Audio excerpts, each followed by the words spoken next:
creative actually is reaching outward,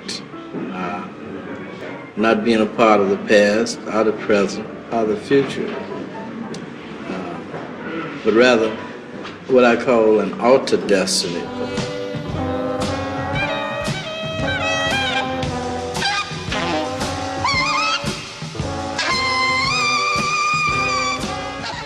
I've been listening to Sun Ra since the 60s. He's always been a very dynamic force in music. This whole concept of merging costumes and lights and dancers and music. Really one of the first people to do that in the 40s and the 50s. And then starting his own label, selling his own music. Mail order back then at a concert. Nobody was doing anything like that when he started. Other planets have culture, dances that are unusual, music, and that's what I'm trying to get the planet ready for space beings because they're sure to land soon. When I was writing for Downbeat in the late 70s, I got a call to do an interview with Sun Ra. Is there a place that people can get in touch with you between concerts if they want to write to you or something like that? I know you have an address for El Saturn. Can people use that to get in touch with you? Well, it's better to use 5626 Martin Street. Okay. At this particular point, 19144. Sun Ra was living in Philadelphia at the time, so I went down there one Saturday to interview him. He lived in a row house. Went into the house, it was in a state of renovation. There were wires hanging from the ceiling, and I immediately noticed there were a lot of people living there, all guys from the band. Their love of Sun Ra and devotion to the music and actually living together was unique. The music is different here. The vibrations are different. Not like Planet Rave. Planet Rave's sound of guns, anger, frustration. Sun Ra's room was a small room, a small bedroom that he split with someone else. He had a bed, a very simple bed. Above the bed was a metal bar that he hung all of his clothes on, all of his costumes. Very few worldly possessions in evidence. Sun Ra sat on his bed and the interview began. On this planet, according to a lot of ancient scriptures and philosophies, you also have, not only do you have humans on the planet, we have angels on the planet. Yeah. So now, you don't have a government in the world that give angels any rights. I decided to take a somewhat open approach. So my first question was, why? That prompted a 6-hour answer. Yes, Sun Ra talked nonstop for 6 hours.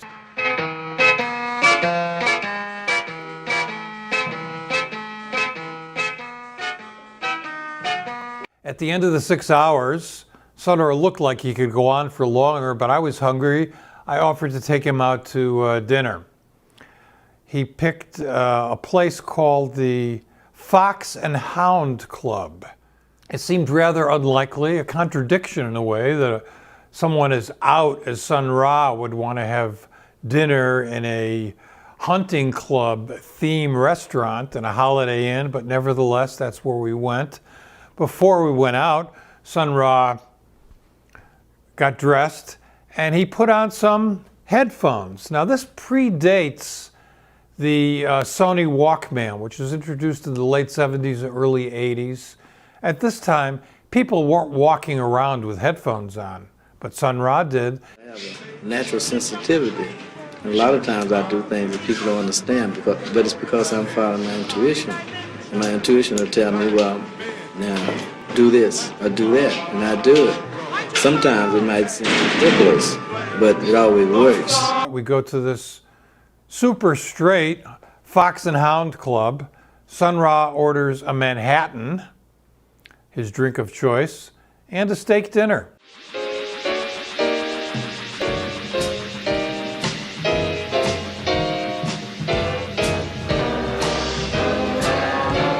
After the interview came out, I started working on an article about the band on the Saturday Night Live show. That particular Saturday night, Sun Ra was the guest. With his special guest, Sun Ra.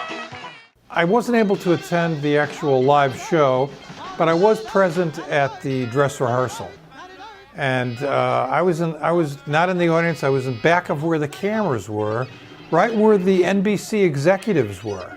Sun Ra starts to play the Sun Ra thing, the that he does with his costumes and his whole shtick. All of a sudden, the NBC executives were like scampering all over the place. They were like, it was like the building was on fire. They went totally nuts. I wondered, is Sun Ra going to make it to the final show? Is this going to be too much? But he did. Our paths crossed again in the early 90s. I was in Chicago, I believe it was 1992, visiting a friend out there, taking the train back to New York. So I'm sitting in the station in Chicago on the train. There's a delay, 15 minutes, half an hour, 45 minutes. Suddenly there's an announcement. Sorry about the delay. We're waiting for some passengers for the connecting train from LA. The train has just arrived. They will board shortly and will be off. Sorry for the inconvenience. Okay. Right after they said that, these guys started to get on the train, these big black guys with cases, and they seemed kind of colorfully dressed. At first I thought they were a dance company. Then I realized, hey, this is Sun Ra's band. And then I saw John Gilmore, Marshall Allen, and a friend of mine, Ahmed Abdullah, a trumpet player who was working with Sun Ra at the time, who sat down next to me and made a very long journey very pleasant. And right before we got to New York, I would say we were passing Albany, about 3 hours outside the city. Mr. Abdullah suggested that we go to Sun Ra's private car to talk with him. The way they traveled, Sun Ra had a sleeper car, the rest of the band was in coach. Went to Sun Ra's car. First thing I noticed, 14 years after our initial encounter, Sun Ra didn't look very good. He had had some health issues. He was in his later years. But he looked at me for a second, and it seems as if he remembered exactly where he left off. He started up like no time had passed at all, and talked nonstop for about 2.5 hours. That was the last time I saw Sun Ra. He was a remarkable man, a man of great spirit and passion, and very iconoclastic, unique view of the world and of his music. Sun Ra was an innovator. Thankfully, there are a number of videos on YouTube that feature Sun Ra. There's some links here. There's performance videos, interview videos. I feel very lucky to have met Sun Ra, spent some time with him, and been inspired by him.